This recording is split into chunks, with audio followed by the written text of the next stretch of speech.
Hey friends, welcome back to the channel with more of the Big Bang Theory. This is season 2, episode 15. And last time was such a great episode. Penny was borrowing money from Sheldon, feeling guilty about it, even though he was not putting any pressure on her. Super funny to see that play out, and surprised that Kurt wound up repaying her the 1800 that he owed her for bailing him out and some other things. But yeah, hopefully that doesn't lead to a rekindling of their relationship because he hasn't changed just yet. And yeah, I don't want to see her go through that again. Anyway, guys, I'm excited to continue. If you want to watch the full reaction or you want to see episodes a week early, you can check out Patreon in the link in the description below. Otherwise, take a quick moment to leave a like and let's get started. Rock Band! They're just talking about this a couple episodes ago. I can't even sing the right melody with him belting it out like this.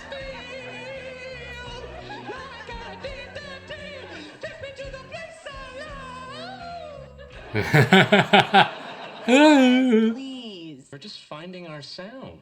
You found it. It's the sound of a cat being run over by a lawnmower. Oh no. You understand my trepidation. What's that about? Felt like it's a university thing. Until this spring. So he's holding the phone to his left ear. Ears do not cross hemispheres, so he's using the analytical rather than the emotional side of the brain. Really? He has no personal relationship. I don't know, I switched back and forth. There's no other choice but to just go ahead and do it. He's referring to an activity he has done before. Perhaps a colonoscopy. I get the feeling both of us are really, really off. Other options? There's not a lot of room. It's going to be uncomfortable. Yes. Oh. Yeah, I'm definitely going with colonoscopy. Okay. Not a lot of room? Someone staying over? My mother's coming to visit. Oh. Way off. About that, you were right. It's out of order. Yes, She I can can read. read the sign. I'm just pondering the implications. I think it implies that the elevator doesn't work. The elevator has been non-functional for a significant amount of time, which suggests either a remarkable passivity among the, I assume, 24 to 36 residents of this building, or a shared delusion of functionality. You must be Leonard's mother. There you go. Yes, yes. I'm Penny. I'm his neighbor. Oh, Dr. Beverly Hofstadter. Oh, nice to meet you. Oh, you're a handshaker. Interesting. At least she shook her hand. What was Leonard like when he was little? Oh, I think you mean young. He's always been little. Oh, come on. Like when he was young. You'll have to be more specific. Like 5 or 6. Fine, 5. Jeez. 5. 5. Well, at that age, he was well enmeshed in what Freud would call the phallic stage of Oh, no. sexual development. An outmoded theory, of course, but the boy did spend most of his Why would you share that with a... grasp on his penis. I'm an actress. Judged. I can sense her judgment. Why? Why? What do you mean, why? Oh, God. Many who go into the performing arts suffer from an external locus of identity. Oh, come on. Don't psychoanalyze her. Yeah, I don't know what that means. Oh. I had a wonderful childhood. Did Tell you? me about it. Oh, no. She's gonna be a ball. I know my dad wanted a boy. I tried being good at sports, but I hated getting dirty. Aww. He called me slugger until I got my first training bra, and then I wasn't slugger anymore. Aww. Oh, no. Your mother's here. Oh. If you want to have intercourse with that girl, find out what kind of cologne her father wore. Oh, no. Why would you give your son tips like that? Oolong? Yes. Loose, not bagged? Yes. Steeped 3 minutes? Yes. 2% milk? Yes. Warmed separately? Yes. 1 teaspoon sugar? Yes. Raw sugar? Yes. It's cold. Oh. She's Sheldon. I have the same problem with him. I've mentioned before, these two would get along. His father and I only had intercourse for the purposes of reproduction. Wow. We've both done papers on it. Mine, of course, was the only one worth reading. Of course. Of course. I would very much like to read about your sex life. Well, it's all online, or you can order it. What are you guys talking about? The frequency with which your parents had intercourse. Perfect. This is exactly what I wanted to hear about. If you're lucky, maybe she'll show you the PowerPoint presentation. What's new? You'll have to be more specific. All right, what's new with you? Your Uncle Floyd died. Oh my God, what happened? His heart stopped beating. What? What a remarkable woman. I envy you your childhood. The only warm memories I have of my childhood are of my Uncle Floyd. Aww. Your mother is brilliant, analytical, and I'm betting she never hit you with a Bible because you wouldn't eat your Brussels sprouts. I feel like they needed to switch parents. Then you I've mentioned don't this give before. your mother enough credit. She's warm, she's loving. She doesn't glue electrodes to your head to measure your brain waves while potty training. Oh, wow. If I wanted an EEG, I had to attach my own electrodes. Leonard rarely talks about his Howard? incredibly successful brother and sister. I understand that they're at the top of their respective Oh, fields. okay. I thought he was gonna hit on her. You suck. Yeah, he does. His sister just successfully grew a human pancreas in an adolescent gibbon. Wow. She's close to curing diabetes. Why else would you grow a pancreas in a teenaged gibbon? You know the rules. You brought your mom to work. You must suffer. It feels like she used Leonard as a So much more guinea successful pig. than you. Yeah, you're like the Jar Jar Binks of the Hofstadter family. Oh, no. Getting- I think you're looking so soft. Getting compared to Jar Jar Binks. Don't use to bring mama to work, okay? Okie day. Howard lives with his mother, and Raj can't speak to women unless he's drunk. Go. There we go. Selective mutism is quite rare. An adult Jewish male living with his mother is so common it borders on sociological cliche. Oh my god. It might explain why the two of you have created an ersatz homosexual marriage to satisfy your need for intimacy. Leonard is so happy. You brought your husband to work. You know the rules. Oh, there we go. Revenge. I'm looking pretty sad now, too. We're not in an ersatz homosexual relationship. Well, then why didn't you say that to her? Why is it always my responsibility? Oh, it's not always your responsibility. I swear this is the same thing you did at the comic book store last week. They're in some sort of relationship. We'll talk about this later. But you always say that, but we never do. You went to the comic book store without me. That's what he's thinking about. You got alcohol? Your mom's still here? Yep. Come on in. Oh, she's making Penny drink too? She took Sheldon to the hospital to get a brain scan. Oh my Okay. God, what happened? Nothing. Mother likes looking at brains, and Sheldon likes getting his brain scanned. She was right, you know. The locus of my identity is totally exterior to me. Oh, yeah, there she is. Hi, Mom. Ooh. Do you know where I was all morning? Auditioning with 50 other blondes for some stupid antidepressant commercial. And for what? So I'll finally get my daddy's approval? Did you get the part? No, they said I was too perky. Oh.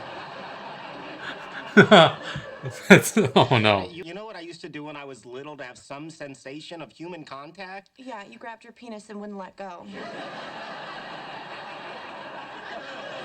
Not what he was referring to, was it? When I was 10 years old, I built a hugging machine. A hugging machine. A hugging machine? Aww. I got a dressmaker's mannequin. I stuffed it with an electric blanket so it would be warm, and I built 2 radio-controlled arms that would hug me and pat my back. My father used to borrow it. I've always hated how my right frontal lobe looks in pictures. Common complaint among men. Nothing's ever big enough. Except when they get a tumor, then you never hear the end of it. Wow. I'd love to see a scan of your brain sometime. Its physiology is fairly unimpressive. I can't believe that. Your unwillingness to accept empirical evidence suggests an attempt at flattery. I've been living with your son too long, gotten into some bad habits. Understandable. Wow. I feel very comfortable around you. I feel very comfortable around you, too. It's surprising because I generally don't feel comfortable around, Anyone? well, anyone. Leonard, I want to be your new dad? What Please are the don't do that. odds that 2 individuals as unique as ourselves would be connected by someone as comparatively workaday as your son? Oh, come on. And they're here drinking. You're gonna lick the salt off my neck, Wow. do the shot, whoops, Whoops. and then bite the lime. You guys are way too drunk to be doing this. Mom's gonna walk in right now. Oh. Okay, shot lime. Right. Ah. Where's the Where's the lime? In her mouth. Oh. So what do you think? I'm just not sure it's appropriate with my son's roommate.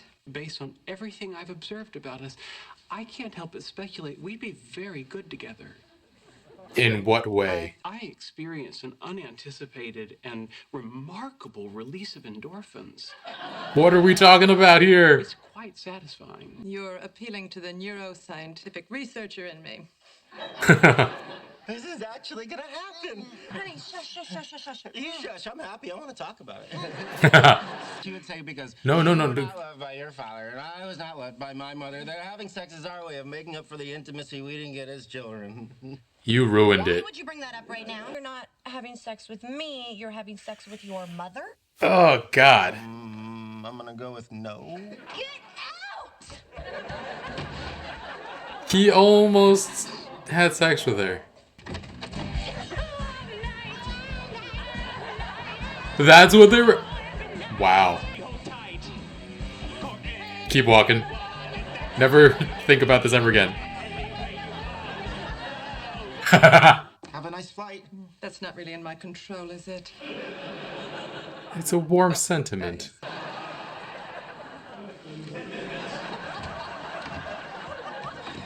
Oh no. Here to ruin Morning. her day again. I was just coming over to talk to you. You don't have to. So, Slugger, shall we pick up where we left off? Oh, Slugger. I mean, my mom could have just said, Bob, get over it, she's a girl. Interesting. Would Bye-bye. you be willing to fly to New Jersey and discuss your relationship with your parents during a brain scan? Would it help? Well, it would help me. Aww. Incredible seeing Leonard's mom. At first, Leonard was on the phone and he was so dreading having her come visit, but we didn't know what exactly was happening on that phone call, and Sheldon made guesses saying, oh, the person on the phone doesn't have a personal relationship with Leonard, and that it's likely a colonoscopy. And then after finding out Leonard's mother was visiting, Howard was like, hey, look, you're right. And since the colonoscopy was the last thing that Sheldon mentioned, I was like, Sheldon's right? It is a colonoscopy? I guess in a way, her coming here will be extremely invasive and revealing that maybe she was going to probe him, but not that way. But I get it now that it's that there's no personal relationship between Leonard and his mother, which is also funny, but also very, very sad. But I do like the idea that a colonoscopy and Leonard's mother visiting evoke the same kind of emotional response, though.